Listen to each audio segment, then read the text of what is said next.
estamos de vuelta con más de En Contexto. En esta oportunidad estamos abordando temas de ansiedad con la licenciada Aitsamar Bermúdez, psicólogo clínico. Temprano estábamos hablando sobre las recomendaciones para los 3 tipos de ansiedad que más se han evidenciado con esta pandemia aquí en Venezuela. Licenciada, coméntenos sobre esas recomendaciones básicas para los pacientes que tienen los síntomas que usted ya mencionó anteriormente con el tema de la ansiedad, por favor. Isa, es muy importante que cuando la persona experimente estos síntomas, no asista al amigo, al vecino, a alguna casa religiosa sin ánimos de menospreciar, ¿no? Por supuesto. Pero sí ir a la persona correcta, ir a un profesional calificado, certificado, psicólogo clínico, donde esta persona pueda empezar un proceso de tratamiento, porque entonces las personas por miedo, y hasta desconocimiento. Sí, por desconocimiento, por ignorancia, pues asisten a cualquier otro tipo de personas que no están preparados, están preparados para abordar este trastorno. Es algo serio, o sea, no se puede abordar de una manera deportiva, sino científicamente, y nosotros los psicólogos, en conjunto con los médicos psiquiatras, estamos abordando este trastorno y se aborda de manera científica. Y ética, por supuesto. El abordaje que ustedes están haciendo con respecto a la pandemia, al inicio de este confinamiento, ¿cómo fue la atención de los psicólogos y psiquiatras a las personas que lo necesitaban con esto de que no podían ir a los consultorios, no pueden atender personalmente? ¿Cómo es ese abordaje que le han hecho? Bueno, eso me generó ansiedad. me generó mucha ansiedad porque no estábamos acostumbrados, no sabíamos cómo empezar entonces a trabajar por medio de una pantalla. El psicólogo, su trabajo es, por lo general, somos muy kinestésicos, o yo soy muy kinestésica, entonces me gusta estar en contacto con mi paciente, observar todo lo que tiene que ver con el lenguaje corporal. Entonces son detalles que a través de las pantallas es difícil de evidenciar. Entonces, bueno, ni modo, teníamos que ajustarnos a esa realidad y comenzar y aprender. Además, aprender cómo es conversar, cómo es hablar, cómo es trabajar terapéuticamente a través de una pantalla.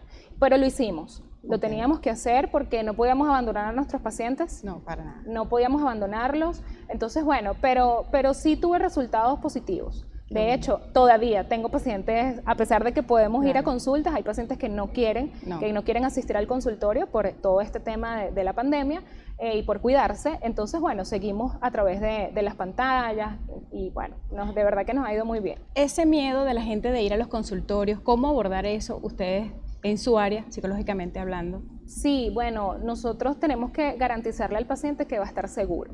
¿Okay? Que la persona se va a sentir segura y que las medidas de bioseguridad están bien, digamos, fundamentadas en el consultorio, o sea, que de verdad se cumplan, para que la persona pueda sentir esa seguridad de trasladarse al consultorio. Es importante que una persona, cuando ya está en tratamiento, pueda salir de su casa. Ya es terapéutico. Ya es terapéutico que la persona salga de su casa, asista, retome sus actividades diarias. Entonces, como medio de una tarea terapéutica es esa, asistir al consultorio. Pero antes, previo, la persona debe sentirse segura. Claro. ¿Qué actividades pudiera hacer una persona que tiene estos síntomas, ya haber ido obviamente al psicólogo, tener su tratamiento en caso de que lo amerite, un tratamiento psiquiátrico? ¿Qué actividades pudiera realizar una persona en casa, por ejemplo, que no quiere salir de su casa? Sí, es necesario ejercicios de respiración, por lo menos 3 veces al día. La persona necesita hacer respiraciones conscientes, que en consulta le enseñamos cómo hacerlo, cómo lo debe hacer. Puede hacer ejercicios de relajación en conjunto con el ejercicio de respiración, para que ya inmediatamente que la persona empiece a hacer estos ejercicios de relajación y de respiración, ya empieza a centrarse en el momento. Porque ¿qué pasa? La persona que está sufriendo del trastorno de ansiedad se va al futuro. ¿Qué va a pasar? ¿Qué me va a pasar? Entonces llevamos al paciente que en el aquí y en el ahora. ¿Qué está pasando en este momento? En este momento estamos tranquilos, estás en tu casa, estás con tu familia, estás sano, ¿ok? Entonces, más o menos esas son una de las recomendaciones, además de hacer actividades que le generen a la persona placer.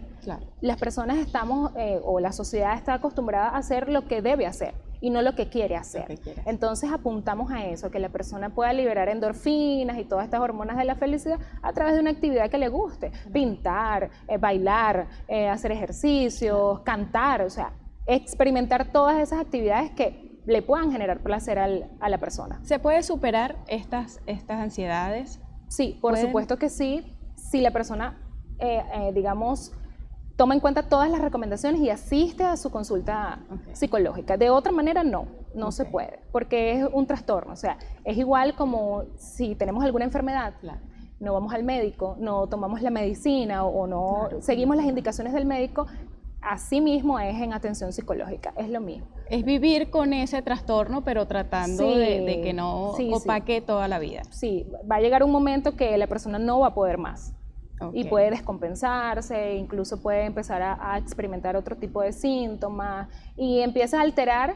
Cuando se convierte en un problema es cuando empieza a alterar todo lo que tiene que ver con su entorno, su trabajo, sus estudios, su familia. Ya ahí es cuando la persona asiste a consulta, ya no puede más. El tema de la ansiedad no tiene edad, me lo dijo anteriormente. Ahorita con el regreso a clase y los niños, ¿cómo se abordaría el tema en padres y en niños con el regreso a clases? Bueno, debemos estar muy conscientes, Isa, de que el niño que yo dejé en marzo, hace 18 meses, en marzo del año pasado, no es el niño que yo voy a recibir hoy. O sea, estamos experimentando muchos duelos, procesos abiertos, pérdidas, y nos vienen a las aulas niños que se les murió su mamá, que se les murió su papá, sus abuelitos, que los sacaron de casa en un momento porque sus padres estaban contagiados y luego regresaron y me encontré con la terrible noticia de que mamá murió o de que papá murió o ambos. Entonces las maestras, los docentes deben estar muy conscientes de que los niños van a venir, pueden venir inatentos, pueden venir alterados, pueden venir disruptivos. Y los padres, bueno, también viven su proceso, los mismos maestros, también todo el personal de las escuelas también están viviendo todos sus procesos emocionales y por supuesto no es la misma educación que dejamos cuando estábamos en presencial, no es la misma. ¿Qué actividades pudiera hacer los padres con los niños previa al inicio de clases? Sí, bueno, lo primero que debe hacer es adaptarlos a una nueva rutina. Los niños la mayoría de los chamos, sobre todo los adolescentes, se les cambió su rutina, su dinámica, se levantan muy tarde, se duermen muy tarde, están expuestos a las redes sociales a altas horas de la noche sin ningún tipo de supervisión. Por supuesto no es la misma realidad para todos los hogares, pero sí lo hemos visto mucho, sí se ha evidenciado niños que no están desayunando, sino que desayunan a las 2 de la tarde. Entonces lo primero que, sobre todo para los niños pequeños, es que bueno, los niños empiezan a dormir temprano, los papás deben estar supervisando su hora de dormir para que los niños se puedan levantar temprano y no lleguen a la escuela a dormirse toda la mañana en su pupitre. Entonces esa es una de las cosas que es lo primero que debe hacer. Retomar la rutina. Retomar la dinámica, retomar la rutina, por supuesto conversar con el niño de que ahora el colegio va a ser diferente. No es igual cuando íbamos sin la mascarilla, cuando podíamos correr por todo el patio y todo eso. Bueno, seguimos hablando en el próximo corte y ya regresamos con más de En Contexto, hablando de la ansiedad y el regreso a clase.